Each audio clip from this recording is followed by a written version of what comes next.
आइए इस बार हम लोग देखते हैं कि बच्चे अपने शॉर्ट टाइप और लॉन्ग टाइप क्वेश्चंस में कितने नंबर्स लेने जा रहे हैं। ठीक है। तो शॉर्ट टाइप ऑफ और लॉन्ग टाइप आंसर्स के क्वेश्चंस के आंसर सीट हमने तैयार कर रखी है, और इससे आप भी अपने क्वेश्चन से इसको मिलाते चलें कि आपको एक्चुअल में कितने मार्क्स आ रहे हैं, और अपने आप को और अधिक आगे की कैरियर के लिए एक्साइट करते रहें। तो चलिए, ये रहा आपके स्क्रीन पर पहला सवाल। देखिए, पहला सवाल आपका है, differentiate between Schottky and Frenkel defect. बड़ी जाना पहचाना क्वेश्चन है। क्रिस्टल में दो तरह के defect,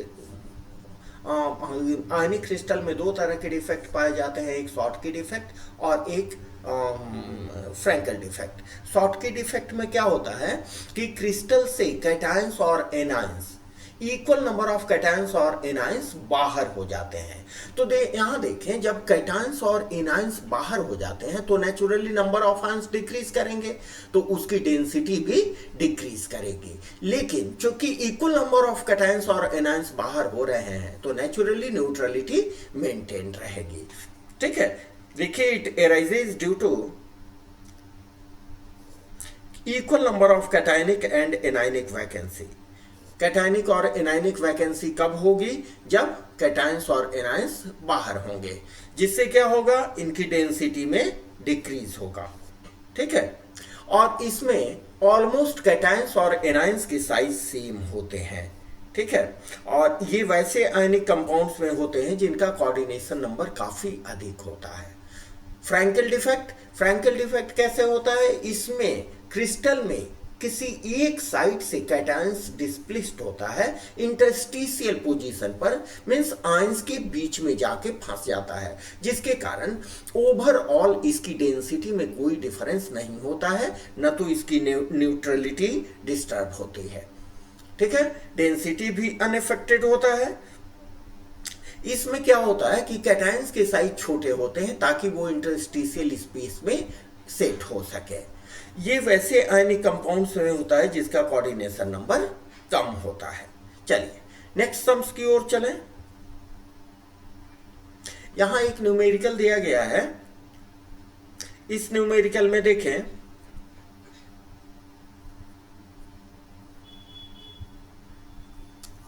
the vapour pressure of pure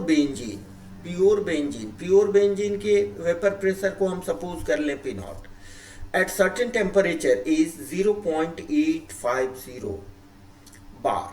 In non-volatile electrolyte solid, owing 0.5 gram is added to 39.0 gram of benzene. तो इसमें देखिए सॉल्यूट क्या हो गया, ये हो गया सॉल्यूट आपका। ये सॉल्यूट के मास को हमने मान लिया W1, जबकि सॉल्वेंट के मास को हमने माना W2। ठीक है।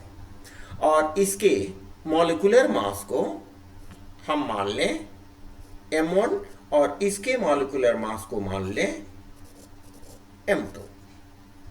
देखिए, मोलर मास, बेंजीन का मोलर मास है 78 gram per mole. The vapour pressure of solution obtained is 0.0845 bar. The molar mass of solid substance जो कि ऐड किया आपने, दैट मीन्स सॉल्यूट के लिए मोलर मास मीन्स M1 का वैल्यू आपको कैलकुलेट करना है। ठीक है। बहुत सिंपल सा सवाल है। तो इसमें हम लोग relative lowering in vapour pressure का फॉर्मूला लगाएंगे। Relative lowering in vapour pressure का क्या होता है formula? P naught minus P है वेपर प्रेशर ऑफ सॉल्यूशन, जिसको पीएस से भी कहीं कहीं रिप्रेजेंट किया जाता है, upon P naught is equal to X mole fraction of solute.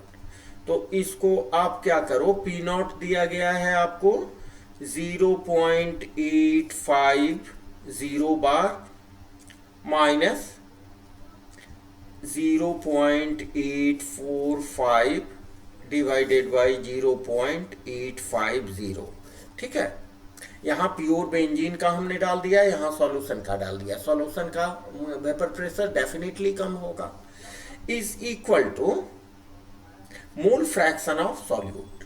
Solute का मोल फ्रैक्शन, सॉल्यूट का मोल फ्रैक्शन क्या होगा, given mass, number of moles of solute, number of moles of solute divided by total number of moles of solution, means solute plus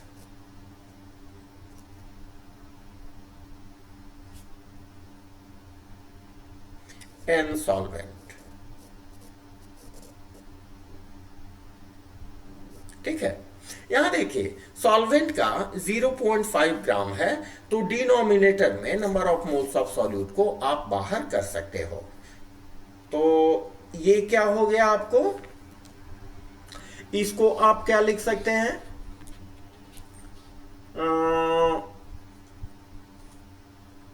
थोड़ा इसको solve कर लें, 0.005 by 0.850 is equal to number of solute क्या हो गया 0.5, ठीक है, और इसका हमने माना है W1 डिवाइडेड बाई सॉल्वेंट का हो गया 39 और इसका मॉलिक्यूलर मास भी दिया गया है 78, ठीक है। तो ये क्या होगा, ये इसको आप लिख सकते हो 0.5 डिवाइडेड बाई W1 और ये 78 ऊपर गया इंटू 39, ठीक है, ऐसे लिख सकते हैं। तो ये 2 हो गया और आपको क्या मिला फाइनली, यहां W1 का निकालना है, W1 को इधर लाए, W1 इज इक्वल टू ये 1 हो गया, तो ये हो गया 0.850 डिवाइडेड बाई 0.005, ठीक है। इसको आप सॉल्व करोगे तो आपका आंसर आएगा 170 ग्राम पर मोल, ठीक है। ये होगा आपका आंसर, आप अपने आंसर से इसको मिला लें। चलिए नेक्स्ट सम्स की ओर आते हैं। लायोफिलिक और लायोफोबिक कोलॉइड्स बहुत अच्छा तरह से आपको जानते हैं। Colloids are of two types के कोलॉइड्स होते हैं। लायोफिलिक का मतलब जिसको डिस्पर्स, कोलॉइड्स में 2 कंपोनेंट्स होते हैं, डिस्पर्स्ड फेज और डिस्पर्सन मीडियम। जब डिस्पर्सन मीडियम और डिस्पर्स्ड फेज के बीच अट्रैक्शन अधिक होता है, ठीक है, तब वो बनाता है लायोफिलिक कोलॉइड्स, ठीक है। तो यहां देखिए इट इज प्रिपेयर्ड, ये सिंपल इसका प्रिपरेशन होता है। हम डिस्पर्स्ड फेज और डिस्पर्सन मीडियम को सिंपली सेक कर दें या थोड़ा सा हीट कर दें, बाय सेकिंग और heating the substance, that means dispersed phase and dispersion medium, दोनों कंपोनेंट को थोड़ा सा सेक कर दें या हीट कर दें तो हमारा बन जाता है लायोफिलिक कोलॉइड्स। लायोफिलिक कोलॉइड्स को सिंपल सेकिंग से बन जाता है, इसका मतलब कि डिस्पर्सन मीडियम और डिस्पर्स्ड फेज के बीच काफी इंटरैक्शन अधिक होता है, जिसको बोलते हैं greater affinity with dispersion medium. Dispersed phase का ग्रेटर एफिनिटी होता है, ठीक है। डिस्पर्स्ड फेज डिस्पर्सन मीडियम के साथ बहुत मजबूती से जुड़ा रहता है। जुड़े रहने के कारण अगर हम चाहें तो ये स्टेबल होता है और रिवर्सिबल भी होता है, ठीक है। और इसमें चूंकि इंटरैक्शन अधिक होता है इसलिए कोआगुलेशन, प्रेसिपिटेशन जल्दी नहीं हो पाता है। यहां पर एक पॉइंट और लिख लें, अच्छा 1 नंबर 2 नंबर का है, ये छोड़िए। ये मोर स्टेबल होता है और रिवर्सिबल नेचर का होता है। इसके पार्टिकल में कोई चार्ज नहीं होते हैं, एग्जाम्पल जैसे स्टार्च, प्रोटीन और जिलेटिन।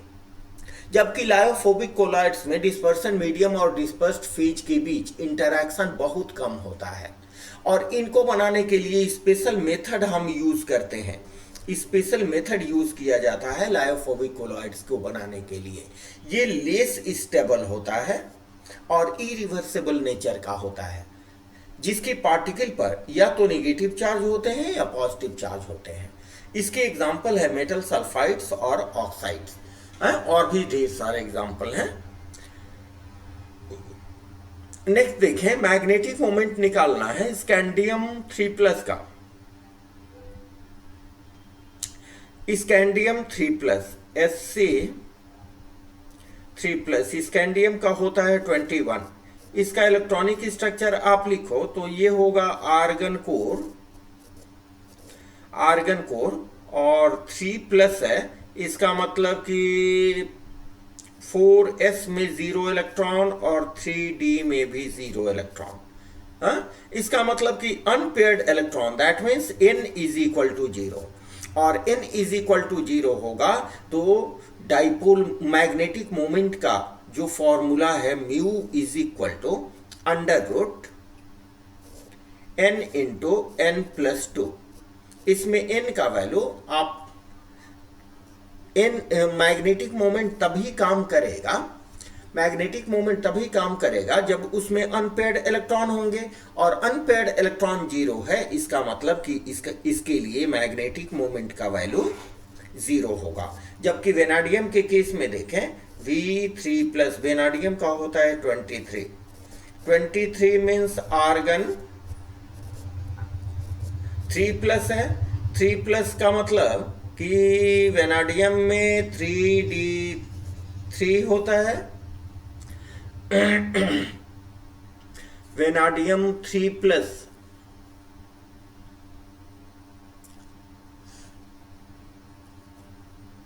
वेनाडियम 3+ है तो इसमें नंबर ऑफ अनपेयर्ड इलेक्ट्रॉन्स होंगे 2। नंबर ऑफ अनपेयर्ड इलेक्ट्रॉन्स होंगे, इसमें से एक इलेक्ट्रॉन जाएगा 3+ में, और d में कितना इलेक्ट्रॉन रहेगा? d में आपका इलेक्ट्रॉन हो जाएगा 2। नहीं, जब s से 2 इलेक्ट्रॉन जाएंगे और d से 2 इलेक्ट्रॉन एक इलेक्ट्रॉन जाएगा, तभी ना V3+ का फॉर्मेशन होगा। तो आप फॉर्मूला में डाल दो म्यू इज इक्वल टू √ कितना हो जाएगा जी? 2 इलेक्ट्रॉन्स हैं तो 2 इंटू 2+2 4 √8, ठीक है। तो इसका 2.9 समथिंग आएगा, 2.9 समथिंग। अगर हम V3+ का निकालते हैं तो, ठीक है, V2+ का निकालें तो वैल्यू आप इसी के आधार पर निकाल सकते हो, कोई बड़ी बात नहीं है।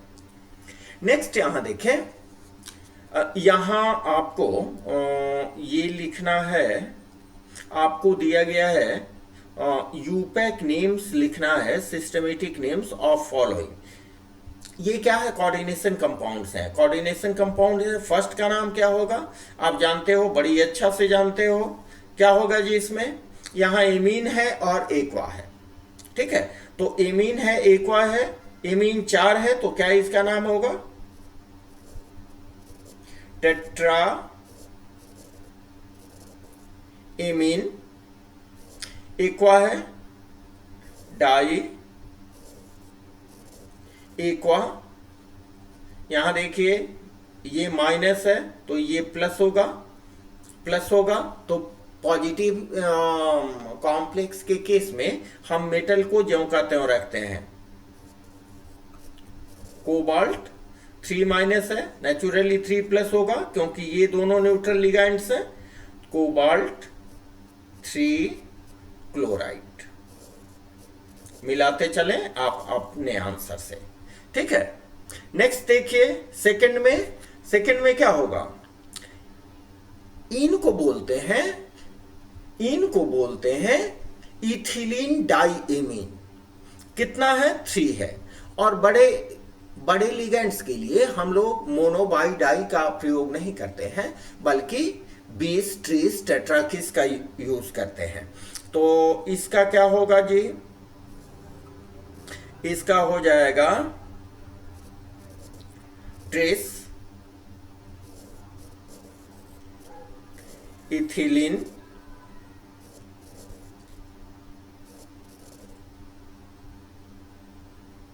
डाइएमीन कोबाल्ट 3, चूंकि ये न्यूट्रल है तो यही इसका चार्ज हो जाएगा 3 कैटायन। और ये काफी इजी है, इसका क्या हो जाएगा? क्लोरीन 4 है,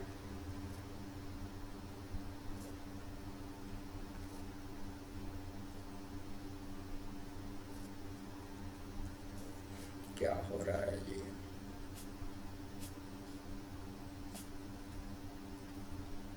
तो ये हो जाएगा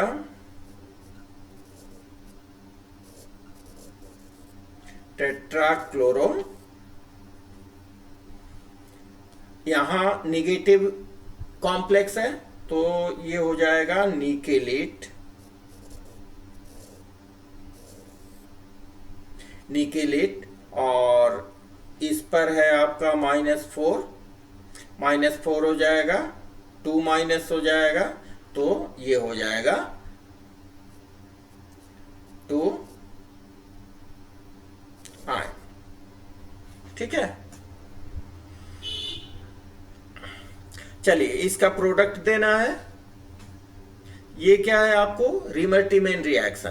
प्रोडक्ट में क्या होगा? CH3 NaOH के साथ रिएक्शन कराएंगे। आप ऐसे भी लिख दो तो आपको मार्क्स मिलेगा। डायरेक्ट इसको आप यहां OH कर दो और यहां CHO कर दो। ठीक है, ये फ्रीडल क्राफ्ट रिएक्शन है। क्या करें? यहां H को निकालें और ये H से ये Cl को बाहर करें और यहां से CO के साथ इसको ऐड कर दें। आप बहुत बढ़िया से इस रिएक्शन को जानते हो, CO CH3।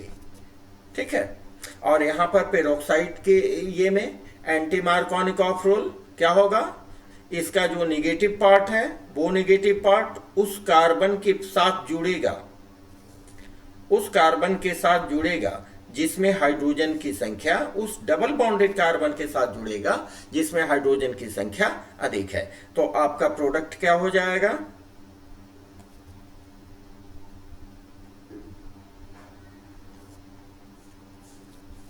CH3 CH2। यहां देखिए ये भी CH2 हो गया और ये CH2Br। ठीक है, ये हो गया प्रोडक्ट। इसमें आप ये रिमर-टीमन रिएक्शन में आप अगर लिख दो तो बेटर होगा कि इट इज रिमर-टीमन रिएक्शन, ताकि एग्जामिनर को समझ में आए। और इसका थोड़ा बड़ा करके लिख दें तो और बेटर होगा। हालांकि इतना लिख दें तो आपको मार्क्स दिया जाएगा, क्योंकि यहां पर केवल प्रोडक्ट को पूछा जा रहा है। हालांकि ये भी देखें कि इसमें माइनर प्रोडक्ट पारा भी बनता है, लेकिन आप उसको नहीं भी लिखो तो कोई बात नहीं है, इसका पारा प्रोडक्ट भी बनता है। ठीक है, ये हो गया ऑर्थो हाइड्रोक्सी बेंजल्डिहाइड। देखिए ऑर्थो हाइड्रोक्सी बेंजल्डिहाइड, जिसको सैलिस अल्डिहाइड भी बोलते हैं, इसको सैलिस अल्डिहाइड भी कहते हैं। ठीक है, इतना ही लिखो, आपका काम चल जाएगा। चलिए नेक्स्ट, बेंजीन से नाइट्रोबेंजीन आपको बदलना है। बेंजीन से नाइट्रोबेंजीन बहुत सिंपल सा रिएक्शन है। बेंजीन से नाइट्रोबेंजीन आप कैसे बदलेंगे? ये रहा आपका बेंजीन।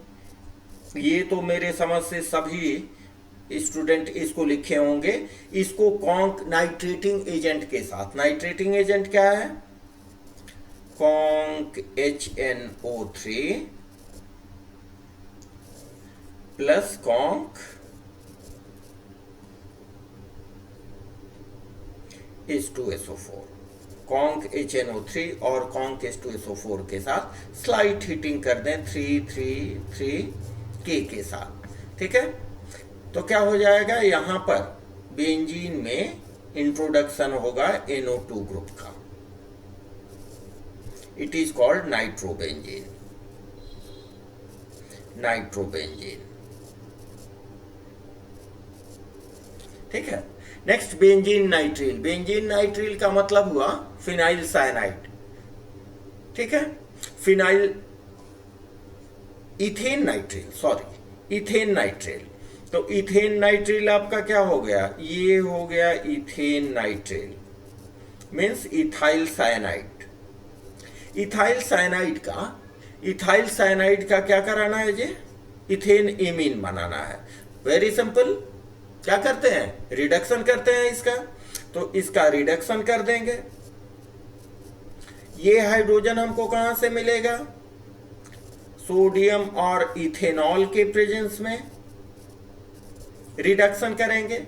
4 हाइड्रोजन है, 2 जाएगा कार्बन साइनाइड के कार्बन के साथ और 2 नाइट्रोजन के साथ। तो आपका प्रोडक्ट होगा CH3 CH2 CH2 NH2। ठीक है, 1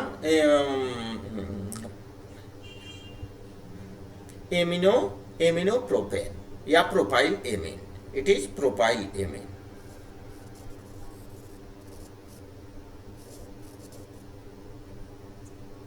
या प्रोपेन एमीन। नेक्स्ट थर्ड क्या था? टॉल्यूइन से बेंजोइक एसिड। टॉल्यूइन से बेंजोइक एसिड कैसे बनाएंगे आप? ये सिंपल सा रिएक्शन है। टॉल्यूइन को सिंपली आप ऑक्सीडाइज करा दें। ये रहा टॉल्यूइन, इसको ऑक्सीडाइज करा दें KMnO4 के प्रेजेंस में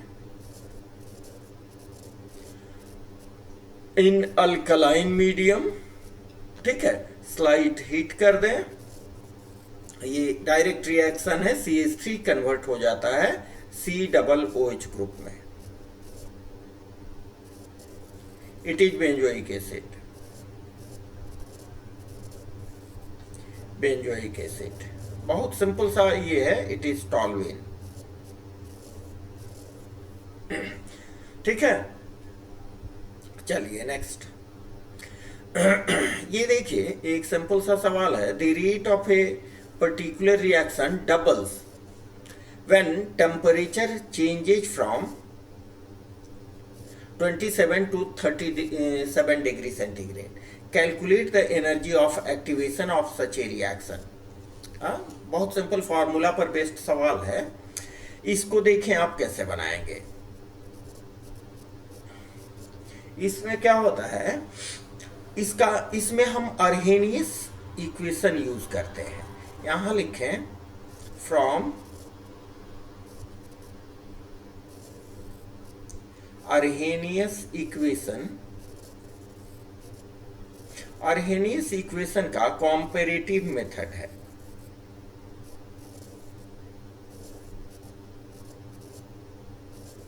हालांकि बच्चे इसको कम प्रेफर करते हैं, ठीक है, लेकिन जो भी बनाए हैं वो इससे आंसर मिला लेंगे। कॉम्पेरेटिव मेथड से इसका फॉर्मूला होगा, फॉर्मूला ऑलरेडी सेट है, K2 by K1 log K2 by K1 is equal to activation energy divided by 2.303 into universal rate gas constant R multiplied by T2 minus T1 divided by T1 T2। ठीक है, ये हुआ इसका formula. तो यहां पर देखिए आपको क्या कह दिया गया है। सबसे पहले कहा जा रहा है कि द रिएक्शन डबल्स, इसका मतलब क्या हुआ कि K2 is equal to 2 into K1, पहली बात। दूसरी बात, ये डिग्री सेंटीग्रेड में दिया गया है, तो 27 डिग्री सेंटीग्रेड का आप केल्विन में कन्वर्ट कर लो तो ये हो जाएगा 300 केल्विन, और 37 डिग्री सेंटीग्रेड को केल्विन में बदलो तो ये हो जाएगा 310 केल्विन। आर का वैल्यू आपको मालूम है, आर इज इक्वल टू होता है 8.314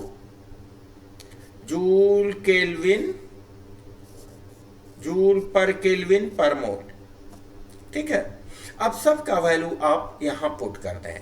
पुट करने पर आपको क्या मिलेगा, लॉग K2 का वैल्यू हो गया 2 into K1 divided by K1,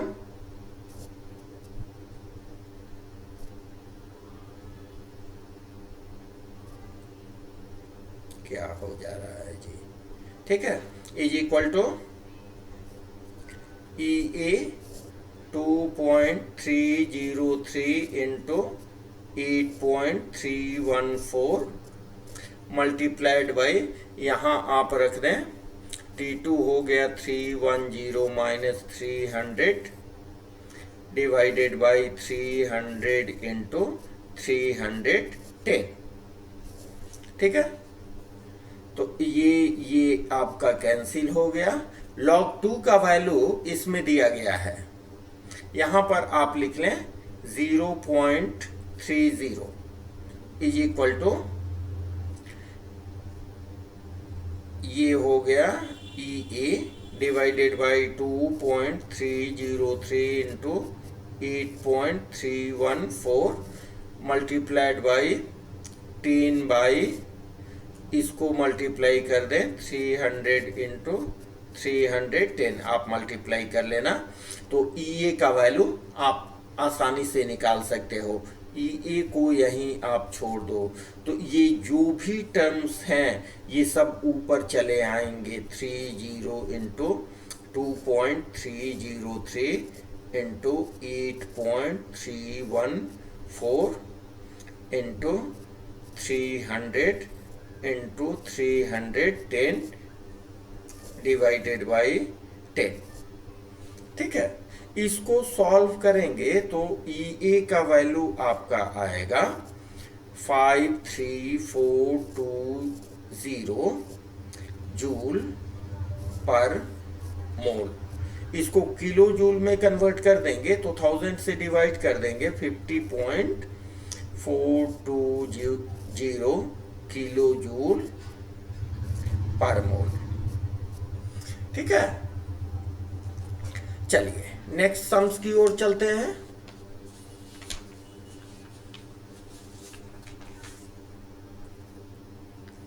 right the required condition to maximize the yield of ammonia. कितनी बार इसको 11 में भी डिस्कस किया गया है इक्विलिब्रियम के ये में।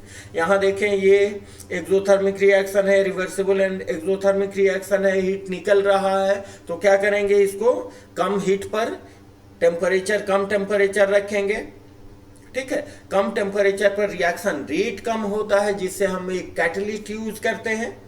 Due to low rate of reaction finally divided iron as catalyst, और मॉलिब्डेनम को प्रोमोटर के रूप में यूज करते हैं तो हमें अब बढ़िया यील्ड मिलता है अमोनिया का।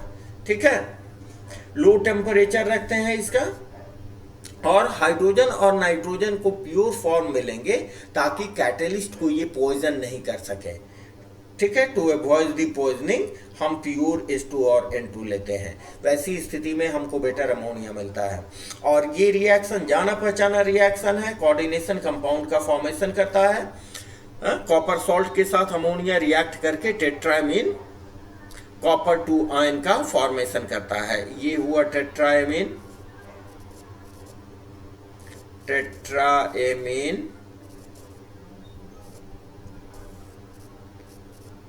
कॉपर 2 आयन कॉम्प्लेक्स का फॉर्मेशन करता है। अमोनिया क्लोरीन से दो स्थितियों में रिएक्शन करता है। जब अमोनिया का कॉन्सेंट्रेशन अधिक रहता है, इन एक्सेस ऑफ अमोनिया, यहां पर एक्सेस है, एक्सेस ऑफ अमोनिया में नाइट्रोजन गैस मिलती है और अमोनियम क्लोराइड का फॉर्मेशन करता है। जबकि अगर अमोनिया का कॉन्सेंट्रेशन कम रहता है तो एक पॉइजनस सब्सटेंस का फॉर्मेशन करता है, that is nitrogen trichloride.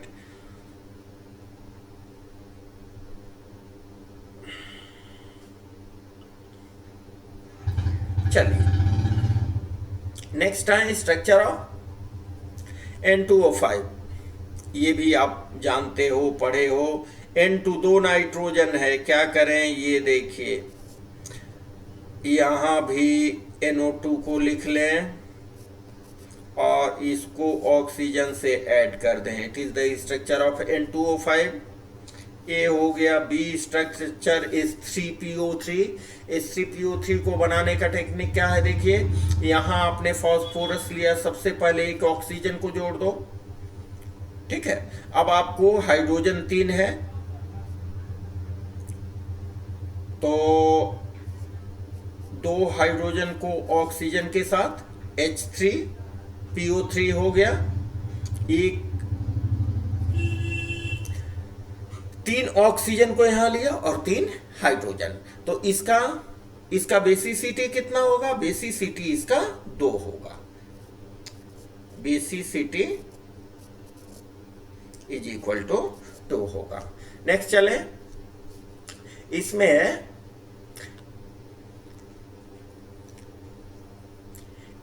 H4P2O7, इसको कैसे बनाएंगे, देखिए सी इसमें हम लोग H2PO3 को एक तरफ बनाते हैं, ये हो गया H2PO3। यहां दो ठो H2PO3 को बना लें, ठीक है, इससे आप भूलेंगे नहीं जल्दी, और इसको ऑक्सीजन से ऐड कर लें, ठीक है। ये हो गया H4P2O7। नेक्स्ट H2SO4, जाना पहचाना स्ट्रक्चर है H2SO4। क्या करेंगे, 2 ऑक्सीजन और यहां पर 2 OH group, it is H2SO4। Next Xe में 4 लोन पेयर ऑफ इलेक्ट्रॉन है, तो 1 लोन पेयर इलेक्ट्रॉन यूज हो जाता है ऑक्सीजन में, एक इलेक्ट्रॉन यूज होता है फ्लोरीन के साथ। 2 लोन पेयर हुआ, 2 लोन पेयर इसके साथ बच जाता है, ठीक है। चलिए नेक्स्ट, एल्डोल कंडेंसेशन आप बहुत बढ़िया से समझते हैं। जब 2 ठो अल्डिहाइड, सेम अल्डिहाइड और डिफरेंट अल्डिहाइड या कीटोन को आपस में रिएक्ट कराते हैं, हीट कराते हैं, जिसमें अल्फा हाइड्रोजन हो, ये रिएक्शन होता है अल्कलाइन मीडियम में। अल्कलाइन मीडियम में ये रिएक्शन होता है, ठीक है। तो इसमें बीटा हाइड्रोक्सी अल्डिहाइड और कीटोन बनते हैं, जिसको एल्डोल कंडेंसेशन कहते हैं। एल्डोल इसीलिए कहते हैं, मालूम है आपको, कि जो रिजल्टिंग कंपाउंड है it is aldol.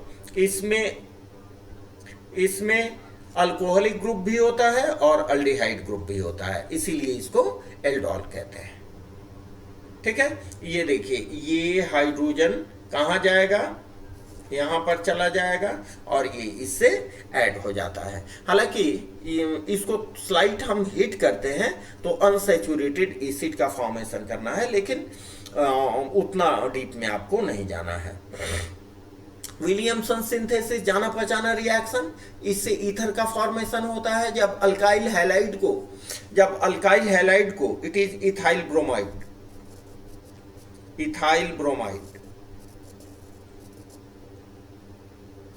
Means alkyl halide sodium ethoxide के साथ, it is sodium ethoxide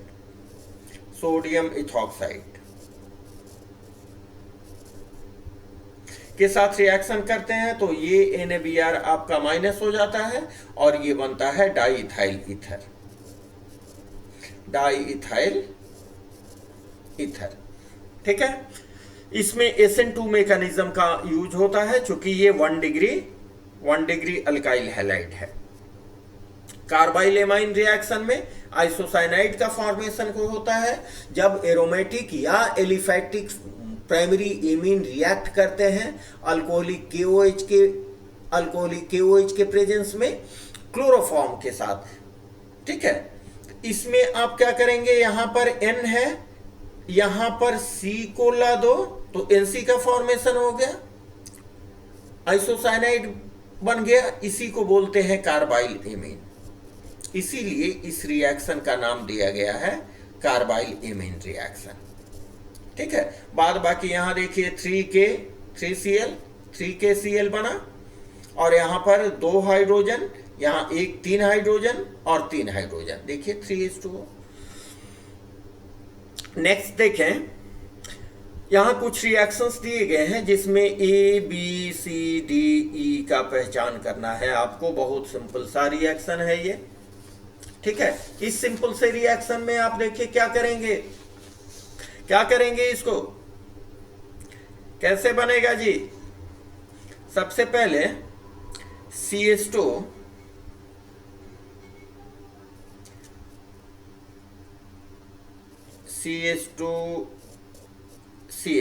alkyne है, यहां Br2 के साथ रिएक्शन कराया जा रहा है।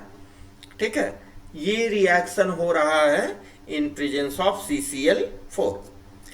डबल बॉन्ड है तो नेचुरली इसमें एडिशन रिएक्शन होगा, तो क्या बन जाएगा, CH2 Br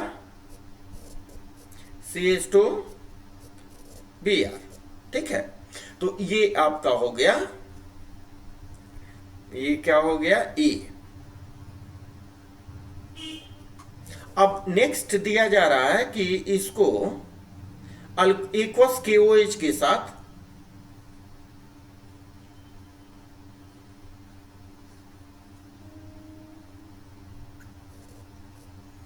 एक्वस नहीं, एक्चुअली अल्कोहलिक होना चाहिए।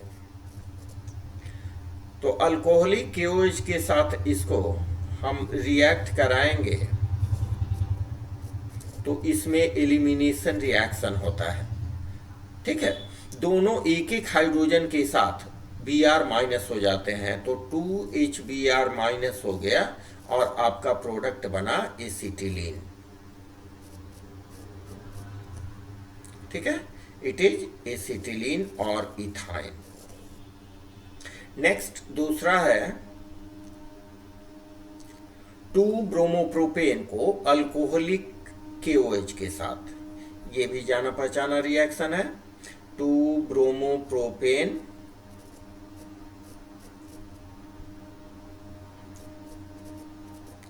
CH3, इसको KOH अल्कोहलिक के साथ रिएक्शन कराएंगे, KOH अल्कोहलिक के साथ रिएक्शन कराएंगे, क्या होगा जी, यहां से Br बाहर जाएगा और इसके कोई नेबरिंग कार्बन से हाइड्रोजन को बाहर निकालेंगे, तो क्या हो जाएगा, अगर इससे निकालते हैं तो ये हो जाएगा आपका CH2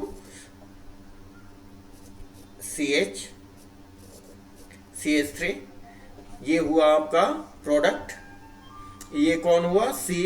फिर पेरोक्साइड के प्रेजेंस में C हो गया, पेरोक्साइड के प्रेजेंस में इसको हम HBr के साथ रिएक्शन कराते हैं, पेरोक्साइड के प्रेजेंस में HBr के साथ रिएक्शन कराते हैं, तो क्या होगा, अकॉर्डिंग टू मार्कोनिकॉफ रूल इसमें एडिशन होगा। मींस ये Br निगेटिव पार्ट किसके साथ जाएगा, CH के साथ जाएगा और हाइड्रोजन CH2 के साथ, तो आपका प्रोडक्ट हो जाएगा CH3 CH Br CH3, 2-ब्रोमोप्रोपेन, 2-ब्रोमोप्रोपेन। आप समझ रहे हैं। चलिए नेक्स्ट, ये तो मेरे समझ से खत्म हो गया जी। और कुछ है इसमें, ये हम लोग देख ही चुके, ये सब हो ही गया।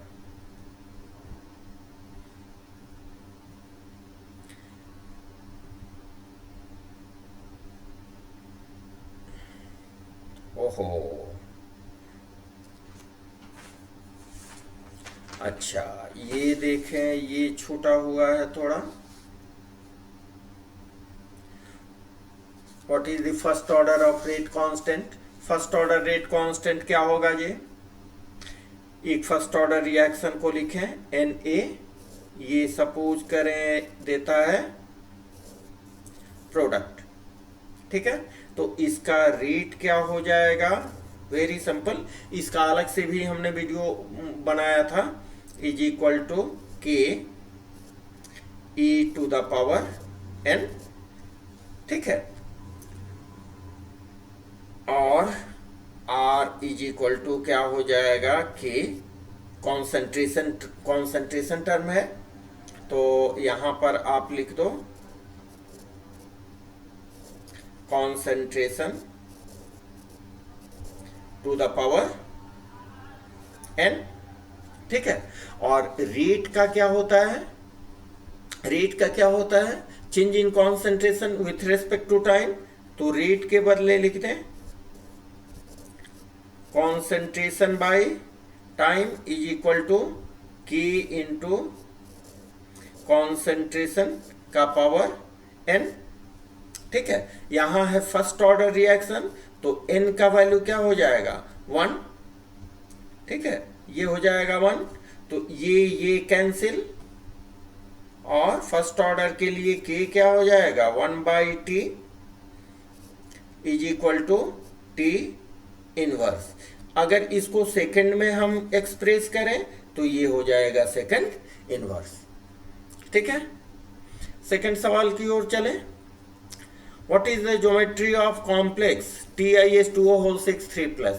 अरे इसमें लिगेंड्स हैं 6, तो इसकी ज्योमेट्री क्या होगी? इसकी ज्योमेट्री होगी ऑक्टाहेड्रल।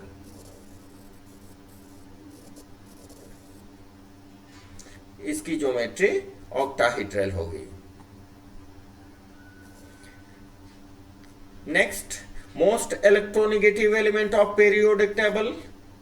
केमिस्ट्री वाले बच्चा नर्सरी के जी से पढ़ते आ रहे होंगे, fluorine. Fluorine is the most electronegative element. Electronic configuration of CO2+7, CO2+, जिसका एटॉमिक नंबर है 27, तो CO2 का 27 हो गया, 2 इलेक्ट्रॉन निकला 25, तो क्या हो जाएगा? CO2+27 का आर्गन कोर, और 2+ है तो 4s का इलेक्ट्रॉन बाहर निकलेगा, 3d7 4s0, ठीक है, बहुत सिंपल। नेम 2 न्यूक्लिक एसिड, हे भगवान, DNA एंड RNA। मोनोमर ब्यूनाइस का मोनोमर क्या होता है? 1,3 ब्यूटाडाइइन एंड स्टाइरीन, ये होता है मोनोमर ब्यूनाइस का। नेक्स्ट, एक एंटासिड का नाम बताएं। Magnesium hydroxide,